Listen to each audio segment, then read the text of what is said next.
حضرت ابو ہرہ رسول اکرم کے جلیل القدر صحابی تھے۔ ایک مرتبہ آپ کی ذمہ داری تھی کہ رمضان کے مہینے میں زکوٰۃ اور صدقہ کے اناج کی حفاظت کریں۔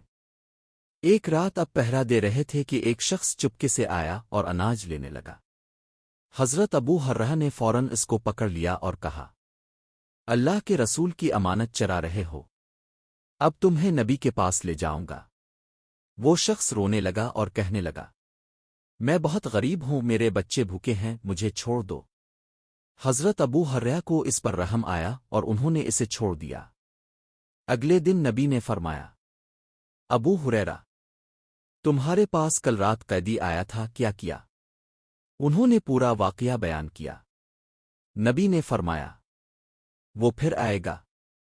دوسری رات واقعی وہ شخص پھر آیا، پھر وہی بات ہوئی اور ابو ہرہ نے اسے چھوڑ دیا۔ تیسری رات بھی وہ شخص آیا اور کہا، مجھے چھوڑ دو، میں تمہیں ایک خاص بات سکھاؤں گا جو تمہارے لیے فائدہ مند ہوگی۔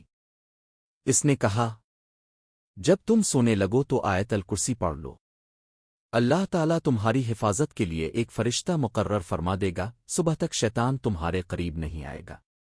ابو ہرہ نے اسے چھوڑ دیا۔ اگلے دن نبی نے فرمایا، کیا اس نے تمہیں کوئی بات سکھائی؟ ابو ہرہ نے آیت الکرسی کا ذکر کیا۔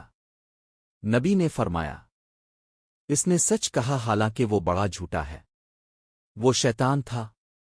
آیت الکرسی پڑھنے سے اللہ کی حفاظت نصیب ہوتی ہے۔ صدقہ دینے اور اللہ کے کلام پر عمل کرنے سے شیطان دور رہتا ہے۔ ایمان والے کو ہمیشہ ہوشیار رہنا چاہیے، مگر نیکی کی بات کو قبول کرنا چاہیے چاہے وہ کسی سے بھی آئے۔